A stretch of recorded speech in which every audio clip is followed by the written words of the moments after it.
मीनाक्षी तुम रहने दो, इसे मैं मांज लेती हूँ। मैं कर लेती मगर ठीक है।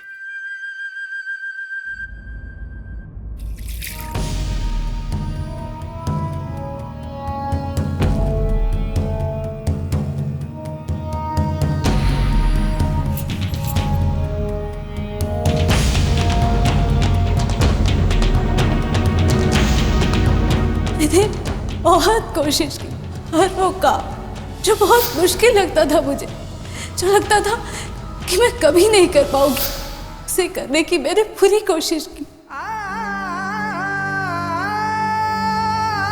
बहुत समझौते कर ली। अब मैं अपने आप से, अपनी गरिमा, अपनी मान, अपने मर्यादा से तो और समझौते नहीं कर पाऊंगी। संध्या जी, आप ये सब क्यों कर रही हैं? अरे चतुरी है ना करने के लिए, छोड़ दीजिए इसे। नहीं, मैं कर लूंगी। संध्या जी, छोड़ दीजिए।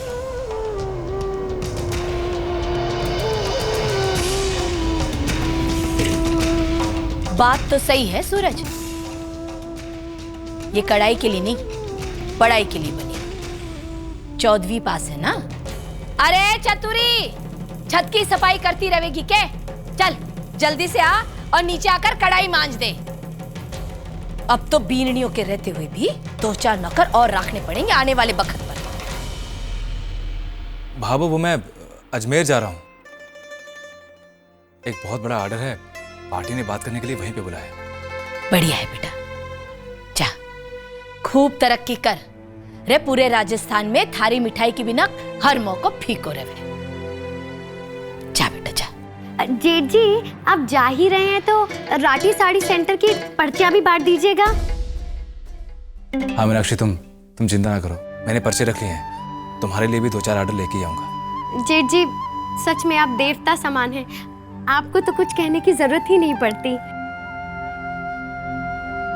सुनिए, आप चाय नाश्ता करके जाइए। नहीं संध्या, मुझे भूख नहीं है।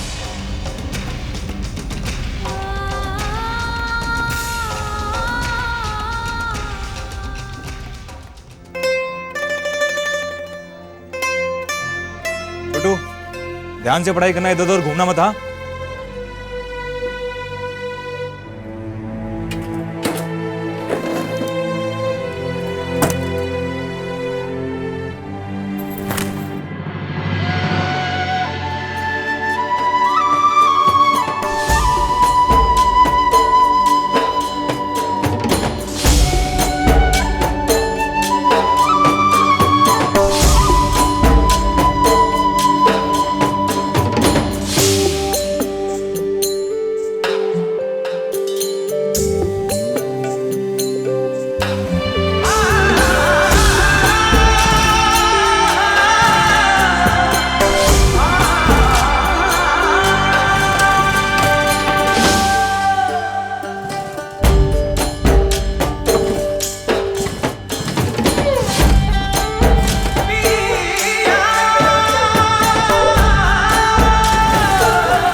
छोटू, छोटू, क्या हुआ?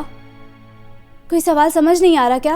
हाँ भाभी साहब, एक अंग्रेजी का सवाल है जिसने मुझसे दुश्मनी कर ली है, अब काबू में ही नहीं आ रहा है। ए ले, आपके होते हुए मैं सिर क्यों खुजा रहा हूँ?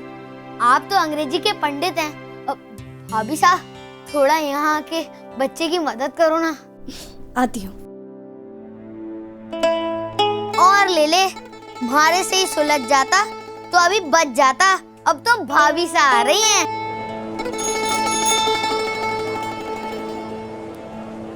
बोलो छोटू, कौन सा सवाल है? भाभी साहब, अंग्रेजी से ज्यादा सीधी तो सूरज भैया की जलेबी होती है। ये देखिए, WELL वेल, है ना। अब एक शब्द के दो मतलब हैं, एक तो अच्छा और एक कुआं। भाभी साहब, अब आप ही बताओ, कुएं में गिरना और सब अच्छा होना एक कैसे हो सकते हैं? छोटू, इन्हें होमोनाइम वर्ड्स कहते हैं। जैसे तुम्हारे भाई जी की जलेबी और इमरती दिखते एक जैसे हैं, पर होते तो नहीं ना। वैसे ही अंग्रेजी में ही नहीं, जिंदगी में भी बहुत सारे शब्द होते हैं। लेकिन भाभी साहब, एक उदाहरण से क्या होगा?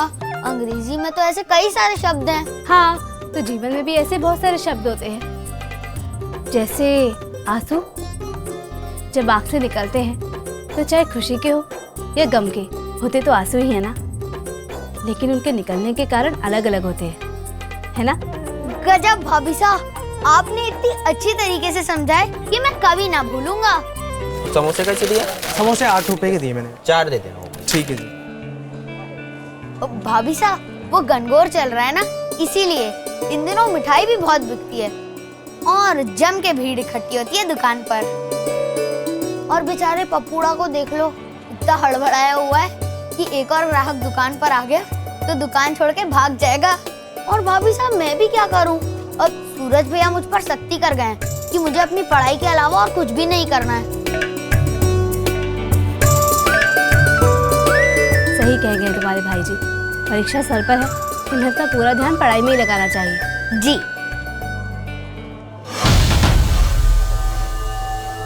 काकी जी, मुझे लगता है आप पैसे देना भूल गए। हाँ, दिमाग से ही निकल गया था।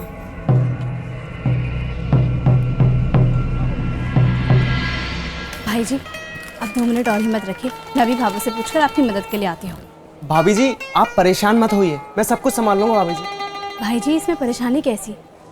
अपना ही काम करने में कोई परेशानी थोड़ी ना होती है। आप फिक्र मत कीजिए, मैं भी आती हूँ।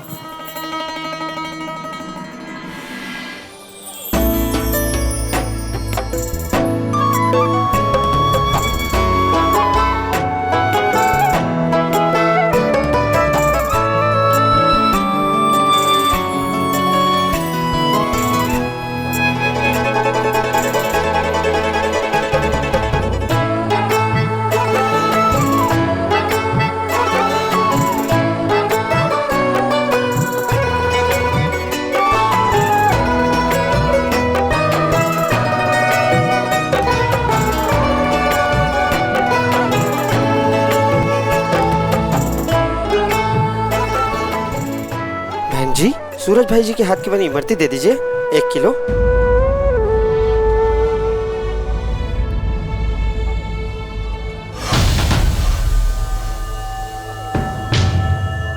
जी, सूरज ही तो है नहीं, तो उनके हाथों की इमरतियाँ। चाचा जी, वो क्या है ना, आपका घर यहाँ से कितना दूर है? आधे घंटे का रास्ता है। वो ऐसा है ना कि अगर आपका घर यहाँ से ज्यादा दूर है ना, तो आप इमरतियाँ मत ले जाओ, आप जलेबियाँ ले जाओ। और सूरज भैया की हाथ की जलेबियाँ ठंडे में भी एकदम स्वादिष्ट लगती हैं। अच्छा, ऐसा है तो जलेबी बांधो। भाभी साहब, बांध दीजिए। जी।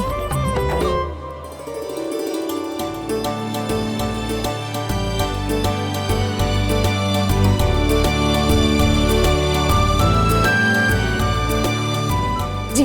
बहन जी, कितना हुआ? जी 100 रुपये। जी। देखा, पढ़ाने तुम्हें आई थी और खुद ही कुछ पढ़कर जा रही हूँ कि ग्राहक दुकान से खाली हाथ ना लौटे। तो मास्टर जी, फीस क्या लेंगे आप? भाभी साहब, मैंने ये सूरज भैया से ही सीखा है, जो उनकी गुरु दक्षिणा थी वो अब आपकी हो गई है।